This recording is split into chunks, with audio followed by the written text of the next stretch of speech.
discourse, and then an overview, and then the capitalism. Yeah. Not hip to the again. Too bad. Yeah, too bad for me. Could stop that at tip.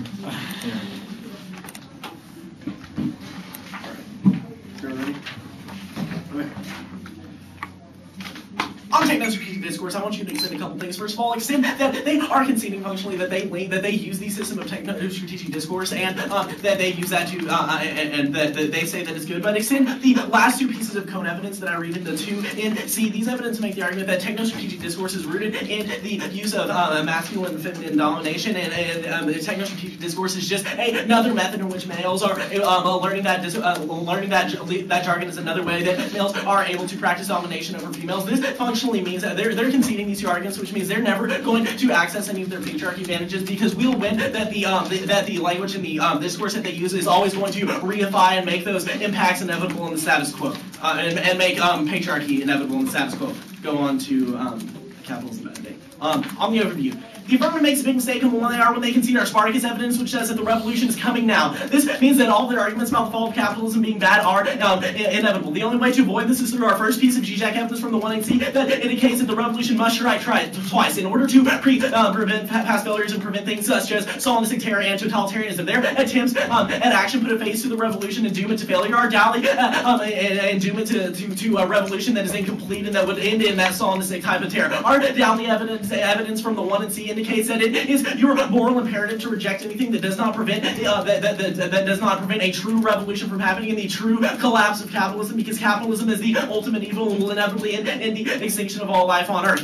Their number one argument is that they say the state is the key. That state is the key, but extend our Spartacus No. 4 evidence that says the revolution is coming now, and so we must act as and so that we should act as if we are free, and then act as if the revolution is already a success. That's the GJAC and O2 evidence that Nick reads in the 1 and R, and extend our Dally and O4 evidence right here, because it also makes the argument that all these things, all these systems of oppression and all the impacts that the affirmatives articulate in the 1AC are inevitably caused by capitalism, and so therefore we would solve back 100% of the 1AC at the point that there is a successful revolution. Now, extend the first piece of GJAC evidence from the 1NC. This evidence is on fire. It makes the point that the revolution must strike twice. What the first revolution is missing is not the content, but the form itself. The affirmatives attempts to put a form on the revolution and say how the revolution would happen and how capitalism would inevitably collapse dooms the revolution to failure, because it sticks to the current form of the bourgeoisie state apparatus.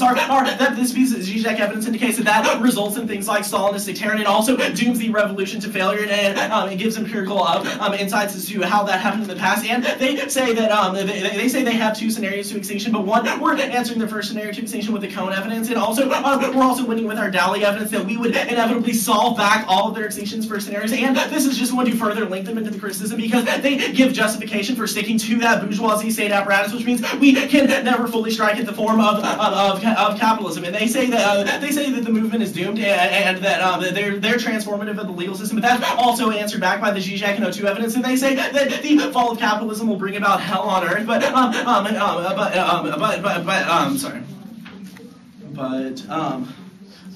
Yeah, what? Which one? Oh yeah.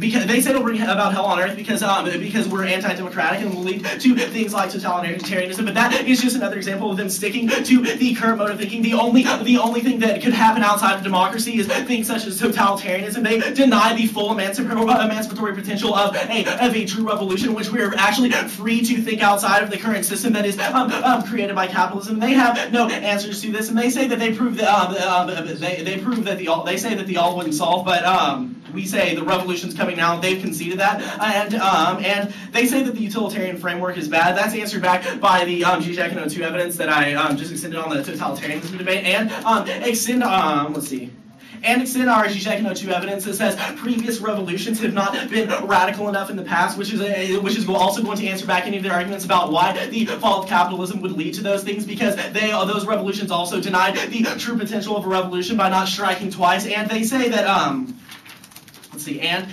they say, and extend our Burns in 2003 evidence. This evidence is on fire. It's making the argument that democracy is actually a ruse of capitalism. It's something that is used to justify the existence of capitalism, because we can see benevolent aspects of capitalism, and therefore it lulls us into complicity and keeps us from actually ever striking at the true form. And there's no, let's see, and they don't have one reason as to why the revolution would not solve back any of the 1AC impacts. And go back to the or actually I'll just stay on the bottom. Doesn't matter. And they're functionally conceding at the end of the round that you have an a priori ethical obligation to reject anything that is inconsistent with a revolutionary framework. If we win with our GJEC and O2 evidence that they do not endorse a full revolutionary ethic, then we are going to win that a little a, they result in the Stalinistic terror that's in our GJEC and O2 evidence, and that also they would lead to all of the things that they are articulating would be bad about bad about a revolution against capitalism, because those are all trapped within the mindset of